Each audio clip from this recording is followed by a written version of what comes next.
Hey Tamers, what's going on? It's me, guy who was stuck in the waiting room waiting for the Japanese banner restricted list to get updated. But I don't want to get too far ahead of myself. So BT9's X Record just released over in the West, and you guys are getting access to all of the X-Antibody cards. Today I want to talk a little bit about all the cards that you definitely should make sure to get your hands on for not only BT9, but also moving forward for the rest of the sets thereafter. Anyway, let's take a look at the top 5 cards coming out in BT9. So I know I said this is the top 5, but right off the bat, I'm just gonna cheat, and I'm gonna put 2 cards together because, in my opinion, they're inseparable and they have to be put together. And so for that reason, I'm going to count X-Antibody and Cool Boy as one card in this case. Both these cards together fuel the X-Antibody engine in literally every X-Antibody colored deck. X-Antibody is fantastic for stopping Sword Strip, which was very strong and has been strong since the hybrid package in BT7. And then Cool Boy himself is a super cheap tamer who gives you card draw and memory back on every single X-Antibody evolve, which nets you 3 to 4 memory per game. And for his measly 2 cost play, you also get to search for X-Antibody cards from the top of the deck. So he really empowers the deck to dig faster than pretty much every other deck in the meta right now.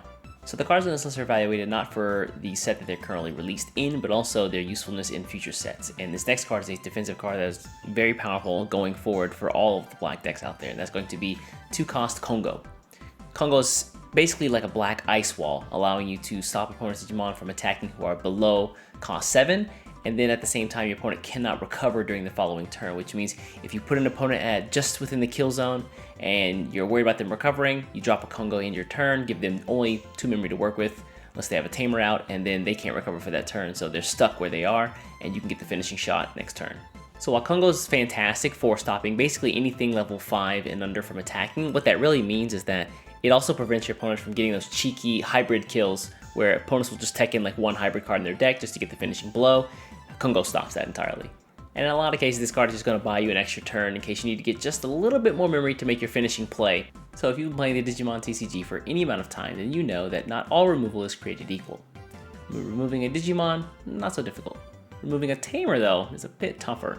But this next card coming in at number 3, the dual-colored Mega Drumon, is a fantastic way to get rid of either a Digimon or a Tamer, your choice. Even looking ahead a couple of sets, the ability to remove Tamers is actually quite a rare ability, and so this guy being able to allow you to choose on Digivolve and then later on in Inheritance, whether you want to remove a Digimon or a 3-cost Tamer, is a fantastic effect. And because BT10 involves pretty much every deck playing lots and lots of Tamers, this card only gets stronger with time. So a lot of the cards on this list are strong not only because of their usefulness in BT9's meta, but also beyond that.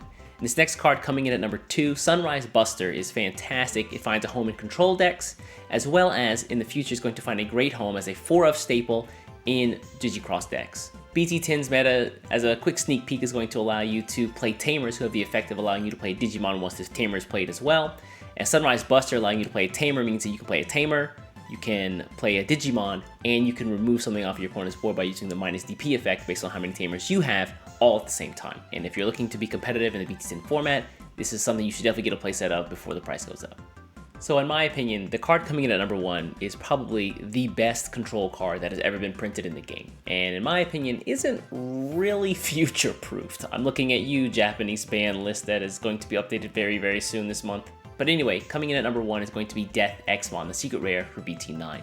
This card is the ultimate counter card for any deck that goes wide. It punishes that play by giving you a cheap level 7 Digimon, and at the same time, wiping out your opponent's board in a single turn, and then continuing to provide removal every single turn thereafter. While BT9's meta is primarily single stack focused, trying to get an OTK with a single Digimon, BT10's meta and beyond returns to trying to play mini Digimon and Tamers at the same time, and this only emboldens and empowers the Death Xmon. This card is so powerful that basically every single deck in BT10 teched at least 1 or 2 of this guy. No matter what color you were running, no matter what color your decks used or needed, 1 or 2 copies of Death Xmon being able to just be played if your opponent goes wide is a fantastic counter card and is great to make sure that your opponent doesn't get too far ahead in the matchup. Anyway, that's going to be the top 5 cards for BT9's X Record. So, what'd you think? Do you agree with the list, or do you think there's any cards that I left out? Let me know in the comments below. Anyway, I'm going to get out of here. Before you get out of here, do me a favor, hit the subscribe button, and I'll catch you in the next one. Take care. Bye-bye.